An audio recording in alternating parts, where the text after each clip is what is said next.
Merci d'avoir laissé vos informations, ce qui vous a amené à cette vidéo-là. Si vous avez cliqué, c'est parce que vous avez un intérêt envers le trading ou la bourse. Je me présente, mon nom est Francis et puis depuis 2016, je suis un trader actif. Je suis ici pour vous montrer ce qui vous attend dans votre cheminement à travers le trading. Maintenant, même si le short selling est un outil utilisé par plusieurs traders, il faut comprendre que nous, on est des experts dans la matière depuis 2016. Nous avons fait que ça, seulement ça et uniquement ça. Maintenant, pour confirmer ce que je dis, voici quelques témoignages parmi la panoplie de témoignages qu'on a qui va pouvoir appuyer exactement ce que je viens de vous dire. C'est de ne pas vouloir aller trop vite. C'est une éducation, c'est une formation. Tu dois prendre le temps de te former. Tu joues avec ton argent que tu as quand même gagné avec des heures et des heures de travail. Le live du matin, tu comprends qu'il y a eu un plan, tu comprends que le monde suit, tu comprends qu'il y a de l'explication à chaque petit détail. Ton masterclass est extraordinaire, il est bien détaillé sur les vidéos, mais je l'ai écouté, je pense, 4 fois. À chaque 3 mois, je le réécoutais et j'apprenais des affaires que je n'avais pas compris dans le passé. Parce qu'initialement, tu l'écoutes. Tu crois d'avoir compris. Ouais, tu crois avoir compris. Jusqu'à temps que tu comprends. Puis le monde qui rentre dans le programme, ils n'ont aucune idée de l'avantage qu'ils ont. Il faut que tu te donnes la chance à apprendre. Numéro 1, le marché, il change. Donc, des fois, le marché va être facile. Des fois, il va être difficile. Éventuellement, il va juste avoir un clic. Le trading desk, ça donne la chance au monde de survivre la game, de rester dans le game assez longtemps jusqu'à temps que ça clique. Je pouvais voir en live ce qu'on faisait. C'est facile, dans le fond, de réussir si tu suis les règles, finalement, que tu établis. Si, je pense, tu traites le trading comme tu traiterais, dans le fond, ton entreprise, tu as à gérer la publicité, payer les termes, ci, puis ça. Avec tout ce que j'ai appris dans le Trading Desk, je suis pas capable de comprendre comment on ferait pour être dans le rouge, dans le fond, à la fin de l'année. C'est statistiquement impossible. Exactement. Fait que moi, ça me rend ultra motivé, finalement. Fait que j'en parle en bien à tout le monde de mon entourage, finalement. Avant, j'avais fait une autre formation. Puis quand j'ai vu passer la formation de Trading Desk, je me suis dit, wow, OK, ça a l'air encore plus facile puis encore plus rentable. Fait que je me suis dit, ben, c'est sûr que je vais l'essayer, là. Fait que c'est pour ça que j'étais avec vous autres aujourd'hui. Ben, la semaine passée, écoute, moi, dans le fond, la manière que ça fonctionne, on prend toujours le même montant pour faire nos trades, tout dépendant si c'est des A-plays, des B-plays. Mais avec le même montant, j'ai réussi à faire 140% de ce montant-là en une semaine. Écoute, c'est pratiquement incroyable. N'importe quelle formation autre que j'ai suivie, on parle de 10%. Fait que c'est vraiment... c'est génial, là. En un trade, moi, j'ai une moyenne d'environ 23% sur mes trades gagnants avec Trading Desk. Maintenant, c'est sûr que si tu regardes mes vidéos sur Internet et tu vois les trades que je fais, ça peut paraître facile. Mais voici un peu le dénouement de ce qui s'est passé à travers mon cheminement. La première chose que j'ai faite, j'ai essayé YouTube. Comme tous les traders qui veulent commencer dans la carrière, on va sur YouTube, on essaie d'apprendre le plus possible.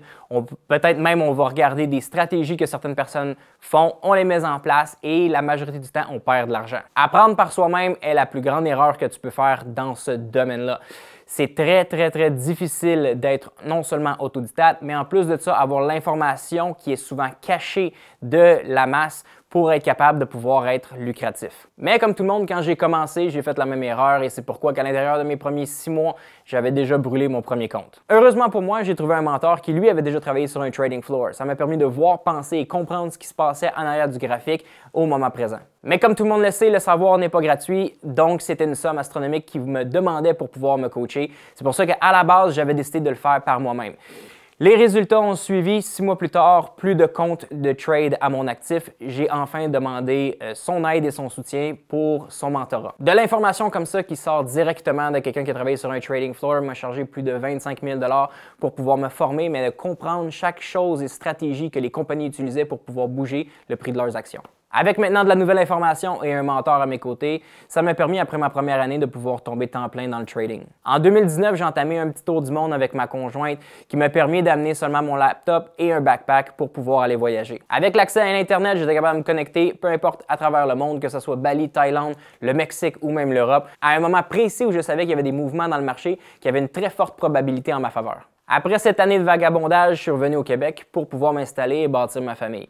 Aujourd'hui, père de 2 enfants, j'ai mis en place une stratégie qui permet aux gens de pouvoir se connecter et pouvoir bénéficier de ce que j'ai appris à travers ces années de trading.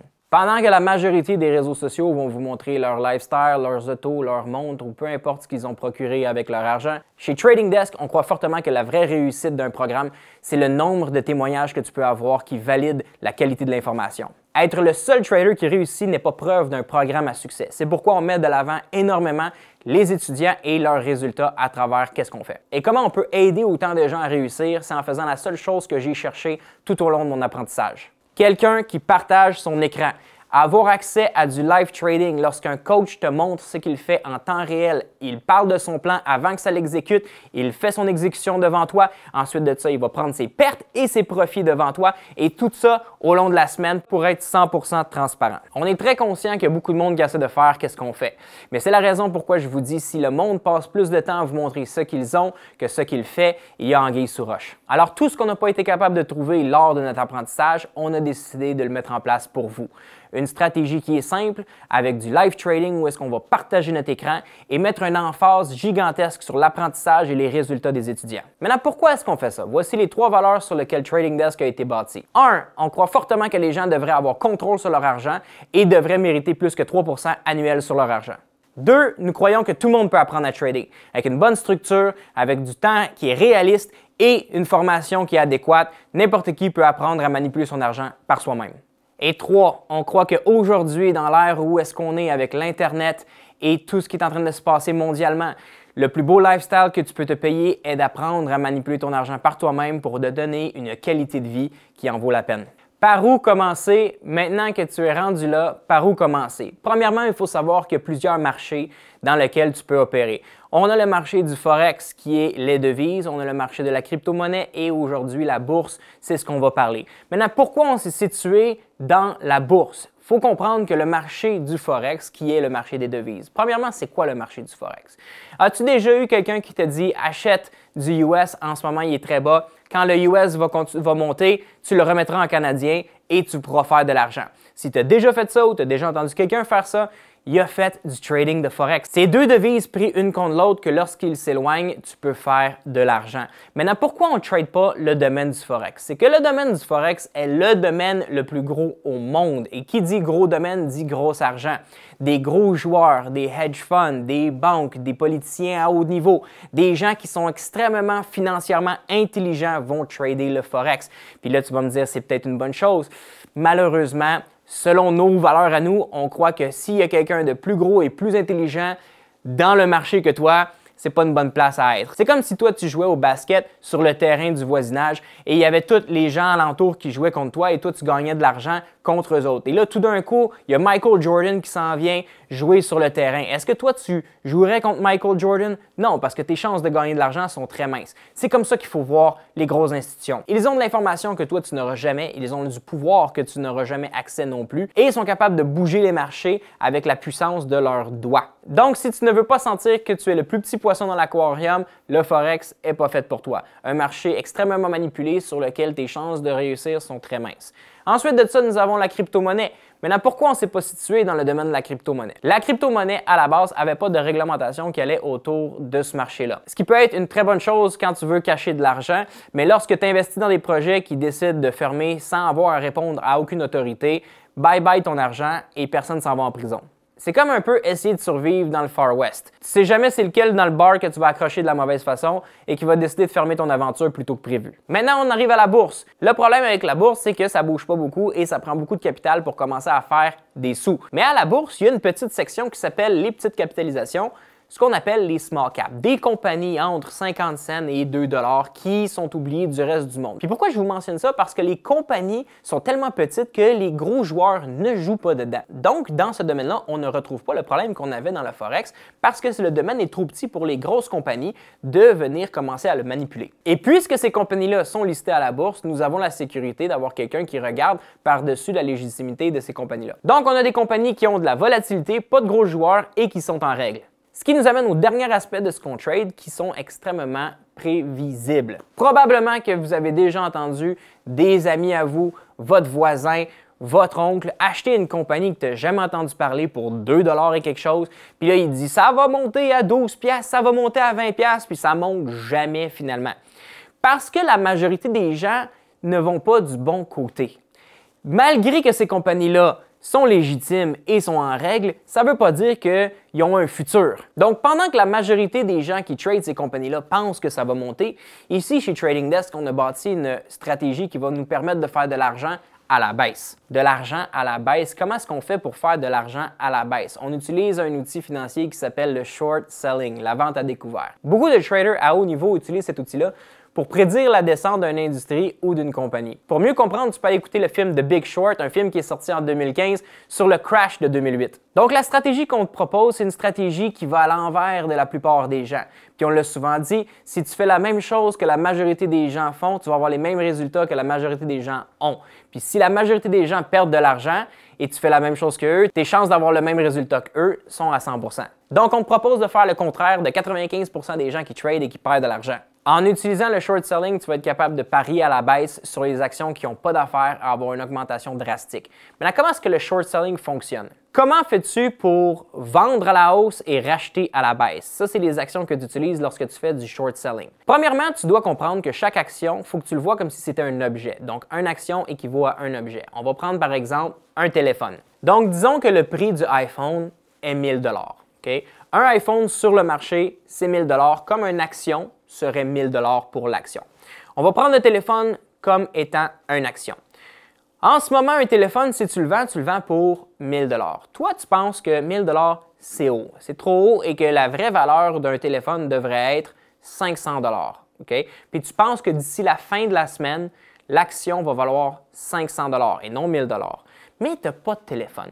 Qu'est-ce que tu fais? Le courtier qu'on utilise peut te louer des actions pour la journée ou pour la semaine, comme tu pourrais louer un téléphone. Donc, disons par exemple que le téléphone est 1000 $ et tu penses qu'il va valoir 500 $ d'ici la fin de la semaine. Et tu vas voir le courtier et tu dis « Hey, est-ce que je peux louer ton téléphone pour une semaine? » Le courtier il dit oui. Il dit « Je vais te le louer pour 1 $ pour toute la semaine. » Super, tu payes le dollar.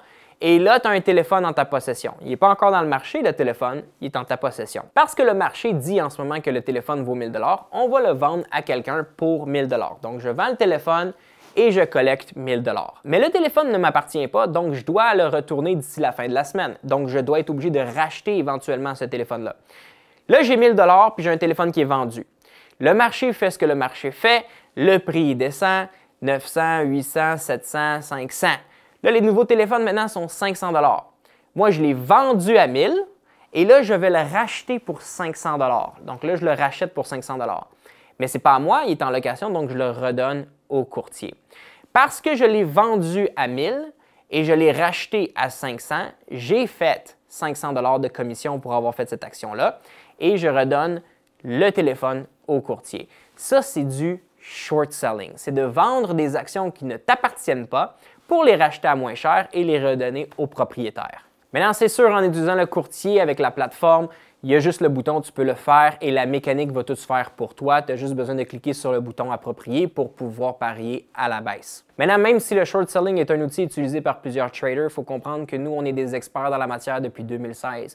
Nous avons fait que ça, seulement ça et uniquement ça. Maintenant, ce qui est important, c'est de prendre action. Suivant le succès de plusieurs de nos étudiants, on a mis en place un concept sur lequel tu peux parler directement avec quelqu'un qui trade la bourse avec nous à tous les jours. Un appel qui te permet de pouvoir poser toutes tes questions, rentrer dans l'information, lui expliquer ta situation pour l'instant, ce que tu aimerais avoir aussi pour ton futur. Combien de personnes dans ta vie a déjà dit « j'aurais donc dû ». Le « j'aurais donc dû » a tué plus de rêves que n'importe quelle autre phrase dans toute l'histoire. En ce moment, il y a un moment historique qui se passe avec la volatilité qu'on a dans le marché. Plusieurs personnes vont prendre action, puis c'est grâce à cette attitude-là qu'ils se feront traiter de chanceux dans les prochaines années. Prendre un appel avec nous va t'amener un pas plus proche de la réussite que tu cherches. Alors, je te suggère, parce que tu vas parler avec quelqu'un qui connaît 100% de la matière, de prendre cet appel-là au sérieux, d'arriver à l'heure avec papier et crayon pour prendre des notes, puis bien sûr, des questions préparées. À chaque année, j'ai des nouvelles histoires de succès du monde que je rencontre pour la première fois puis qui m'éblouit d'ici la fin de l'année. Mon seul souhait, c'est que tu viennes me voir puis tu me dises « Frank, j'ai vu cette vidéo-là, j'ai pris ton challenge au sérieux, puis aujourd'hui, regarde où je suis. » Sur ce, bon appel et restez en sécurité dans les marchés.